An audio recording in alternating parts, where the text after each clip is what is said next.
Hi everyone दोस्तों, आज हम फिर से बात करने जा रहे हैं एक नए टॉपिक पे। कल हमने बात की थी उस पे रेगुलेटिंग एक्ट के बारे में। इसके बाद में आज हम बात करने जा रहे हैं पिट्स इंडिया एक्ट के बारे में। आइए देखते हैं कि पिट्स इंडिया एक्ट क्या है और इसमें क्या क्या चीज़ें शामिल हुई हैं। और रेगुलेटिंग एक्ट में अंग्रेज़ सरकार ईस्ट इंडिया कंपनी पे अपना आधिपत्य जमाना चाहती थी कि वो हमें कभी न कभी इसके पास पैसा आ जाएगा और ये हम पर भी शासन करने का रौब दिखाएगी। इसलिए ये रेगुलेटिंग एक्ट पारित किया था ब्रिटिश सरकार ने। और इसके बाद में ये पिट्स इंडिया एक्ट आता है। इसमें ये पूरी तरीके से विधिवत तरीके से इस पे आधिपत्य जमाने का काम कर लेते हैं। उसमें रणनीति बना करके थोड़ा बहुत करते हैं, रेगुलेटिंग एक्ट यानी रेगुलेट करते हैं, लेकिन इसमें पूरी तरीके से विधिवत पिट्स इंडिया एक्ट में पूरी तरीके से विधिवत तरीके से इसमें शामिल ये अपने आधिपत्य को शामिल करते हैं। आइए देखते हैं कि पिट्स इंडिया एक्ट कब और कैसे और इसमें क्या क्या हुआ। तो बात करते हैं Pitt's India act. Pitt's India act ये कब पारित हुआ? तो वो 1773 में था। वो 1773 में था। ये 1784 में है। 1784 में यह पारित हुआ था। इसमें क्या था? इसमें जो ईस्ट इंडिया कंपनी के जो भारतीय राज्य जो थे वो ईस्ट इंडिया कंपनी के प्रति जो थे, यानी ईस्ट इंडिया कंपनी के जो कब्जे में थे, उसके लिए उस राज्यों पे नियंत्रण कौन करती है? ये ब्रिटिश सरकार इस एक्ट के जरिए। होता कंपनी का भी है, लेकिन इसमें लगभग अधिक से अधिक शासन कौन करता है? ईस्ट इंडिया कंपनी, यानी इंग्लैंड सरकार इस पे शासन करने लगती है। आइए देखते हैं यह अधिनियम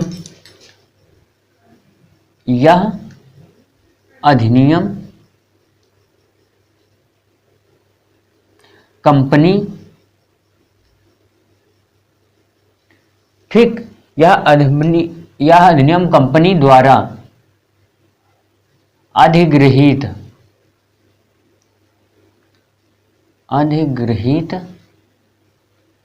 यह अधिनियम कंपनी द्वारा अधिगृहित, ठीक, भारतीय राज्य क्षेत्रों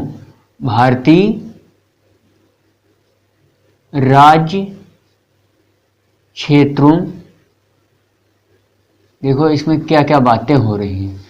पिट्स इंडिया एक्ट में के तहत यह अधिनियम कंपनी द्वारा अधिगृहित भारतीय राज्य क्षेत्रों पर, ठीक, राज्य क्षेत्रों पर ब्रिटिश,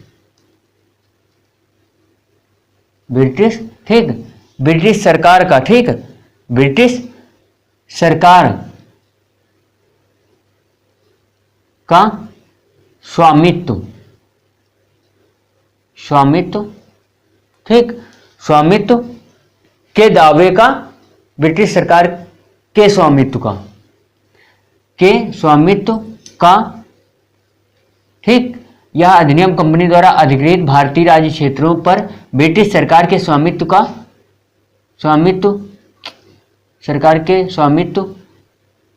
के दावे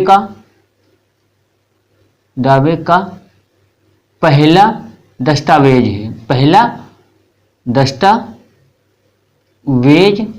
है। अब आप लोगों को समझ में आ गया कि ये पहला दस्तावेज है।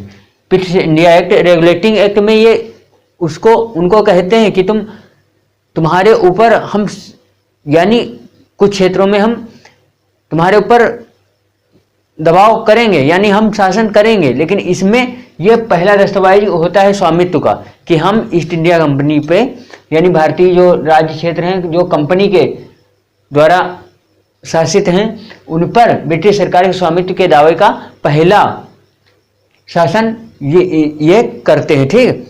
और इस एक्ट के माध्यम से, ठीक, कंपनी के व्यापारिक और राजनीतिक, ठीक, क्रियाकलापों को अलग अलग कर दिया जाता है। कंपनी के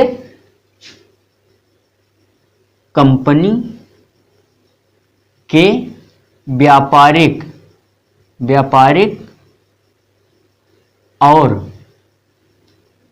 और राजनीतिक क्रियाकलापों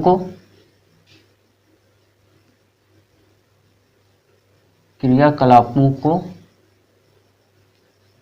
अलग अलग कर दिया जाता है, अलग अलग कर दिया जाता है। ठीक, तो ये कंपनी के व्यापारिक और राजनीतिक क्रियाकलापों को अलग अलग कर दिया जाता है। ठीक, तो इस तरीके से इसमें एक काउंसलिंग वो होती है, यानी इसको नियंत्रित करने के लिए, यानी इस कंपनी को नियंत्रित करने के लिए 6 सदस्यों की, ठीक, काउंसिल गठित की जाती है।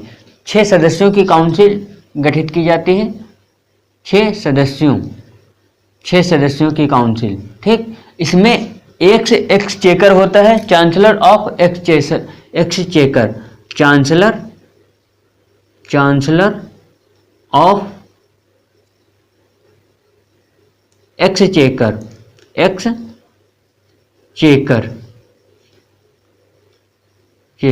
और एक होता है राज्य सचिव। इसमें एक होता है राज्य सचिव, एक चांसलर ऑफ एक्सचेकर और एक राज्य सचिव होता है। ये 2 पद ये हो गए, और 4 सदस्य प्रीवी काउंसिल के होते हैं। 4 सदस्य किसके होते हैं? प्रीवी काउंसिल के, प्रीवी काउंसिल के, ठीक, काउंसिल के। तो अब आप लोगों को पता होगा कि ये 6 सदस्य नियंत्रक मंडल के तहत ये 6 सदस्य होते हैं, यानी इसका नियंत्रण कौन करता है? नियंत्रण मंडल। ये नियंत्रण मंडल के अंतर्गत आते हैं, नियंत्रक मंडल के अंतर्गत, नियंत्रक मंडल के अंतर्गत। इसके माध्यम से ये इस कंपनी ईस्ट इंडिया जो कंपनी है इस पे शासन करते हैं। ठीक, तो इस तरीके से अब आप लोगों को ईस्ट इंडिया कंपनी के और इसी नियंत्रक मंडल के उससे अब भारतीय उपनिवेशक के, ठीक, भारतीय उपनिवेश के 2 शासक थे। इस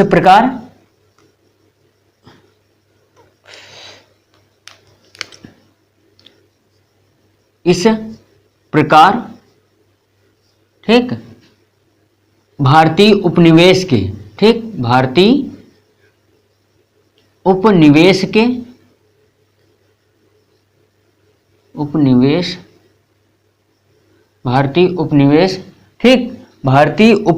के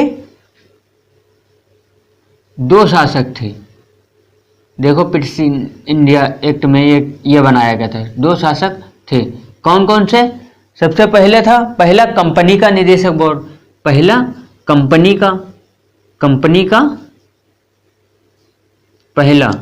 का निदेशक बोर्ड था। और दूसरा कौन सा था? दूसरा था नियंत्रक मंडल के, ठीक, नियंत्रक मंडल के माध्यम से सम्राट। यह नियंत्रक मंडल, यानी नियंत्रक मंडल के माध्यम से सम्राट, नियंत्रक मंडल के माध्यम से सम्राट अंग्रेज, यानी इंग्लैंड का सम्राट। ठीक, तो इस तरीके से ये ब्रिटिश इंडिया एक्ट के तहत ये शासन 2 तरीके से भारतीय उपनिवेश के 2 शासक थे, कंपनी का निदेशक मंडल और नियंत्रक मंडल के माध्यम से। ठीक, तो गवर्नर जनरल, ठीक, की परिषद की संख्या 4 से कम करके 3 कर दी गई थी।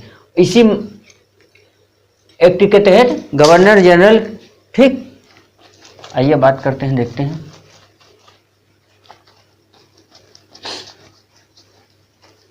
इसी एक्ट के माध्यम से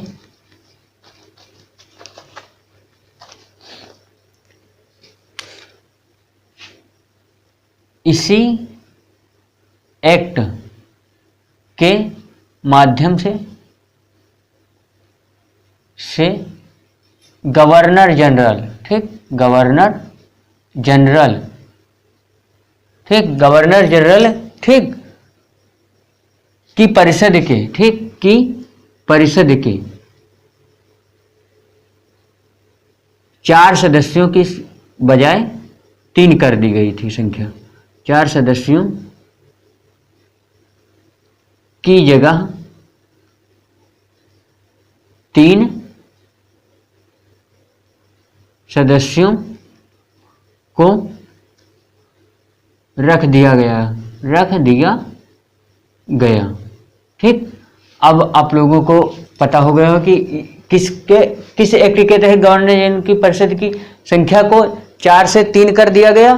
तो इसके तहत, इसी के तहत 4 के जगह 3 कर दिया गया, इसके तहत, पिट्स इंडिया एक्ट के तहत। अब देखते हैं कि आइए इसके बाद में क्या होता है। तो इसके बाद में इसी एक्ट के माध्यम से गवर्नर जनरल की परिषद के 4 सदस्यों की जगह 3 सदस्यों को कर दिया गया। और जैसे इसमें सैन्य और युद्ध, ठीक, सैन्य युद्ध संधि, राजस्व एवं देशी रियासतों आदि के अधीक्षण की शक्ति प्रदान की गई, ठीक। तो ये जैसे हुए। और इस अधिनियम का महत्व क्या था, आइए बात करते हैं कि महत्व इसका क्या था। इसका महत्व, तो महत्व इसका 2 थे। भारत में कंपनी के अधीन क्षेत्र को पहली बार, ठीक, ब्रिटिश आधिपत्य का क्षेत्र कहा गया, ठीक। भारत के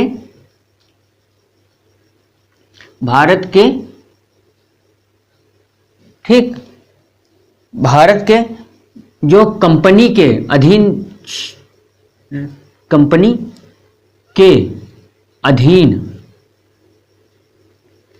क्षेत्र थे, उनको ब्रिटिश शासन के अधीन कहा गया पहली बार कहा गया कि ये ब्रिटिश शासन के अधीन है, ठीक। और ब्रिटिश सरकार को भारत में कंपनी के कार्यों एवं इसके प्रशासन पर पूर्ण नियंत्रण प्रदान किया गया। दूसरा, पहला महत्व था। और दूसरा क्या था, दूसरे में ब्रिटिश सरकार, ठीक, ब्रिटिश सरकार कंपनी को के प्रशासन में, ठीक, प्रशासन में, ठीक, और कार्यों में, प्रशासन में एवं कार्यों में पूर्ण योगदान देने लगी इसी एक्ट के जरिए। तो अब आप लोगों की क्लियर होगा पिट्स इंडिया एक्ट क्या है और इसकी कब, क्यों इसको लाया गया और इसके महत्व क्या क्या थे। तो इसको इसीलिए लाया गया था क्योंकि ये इनको डर था, रेगुलेटिंग एक्ट में भी डर था, इसीलिए रेगुलेटिंग एक्ट भी लाया गया था। और इसके बाद में ये पिट्स इंडिया एक्ट के जरिए इस पे पूर्ण तरीके से जो कंपनी के अधीन जितने राज्य होते हैं उन पे भारत पर शासन करने के लिए ये पूरी तरीके से वो हो जाते हैं और इस पे 2 शासन फिर करने लगते हैं। रेगुलेटिंग एक्ट में भी बताया था और पिट्स इंडिया एक्ट में भी, उसमें कम था लेकिन इसमें एक अलग से नियंत्रक मंडल बन जाता है और 6 सदस्यीय नियंत्रक मंडल बन जाता है जिसमें राज्य सचिव और मुख्य एक्सचेकर होता है, चांसलर मुख्य एक्सचेकर होता है और इसके 4 प्रिवी काउंसिल के सदस्य होते हैं। इस तरीके से ये पिट्स इंडिया एक्ट का गठन होकर के पारित होता है, 1784 में आता है इसके बारे में आप लोगों को पूरा जानकारी हो गई हो। और गवर्नर जनरल के सदस्य जो थे उसमें शामिल थे सदस्यों की संख्या, ठीक, गवर्नर जनरल के सहयोगी जो थे, ठीक, कार्यकारी परिषद के सदस्य जो थे वो 4 थे, इसमें कम कर दिए गए, 3 कर दिए गए। रेगुलेटिंग एक्ट में 4 थे लेकिन इसमें 3 कर दिए गए। तो इस तरीके से अब आप लोगों को फिट इंडिया एक्ट पूरी तरीके से विधिवत जानकारी आप लोगों को मिल गई होगी। अब कहीं से भी क्वेश्चन आएगा छूटेगा नहीं, रेगुलेटिंग एक्ट में चाहे जहां से क्वेश्चन आएगा छूटेगा नहीं, फिट्स इंडिया एक्ट में भी कहीं से भी क्वेश्चन आएगा छूटेगा नहीं। तो इस तरीके से पढ़ते चलिए और जानकारी इकट्ठा करते चलिए। जितनी जानकारी होगी आप लोगों के पास उतनी आप लोगों की वैल्यू बढ़ेगी, उतनी आप लोगों को सफलता मिलेगी। इसलिए नॉलेज को इकट्ठा करते चलिए और आराम से पढ़ते चलिए। बस इसी बात पे आप लोगों को धन्यवाद, थैंक यू।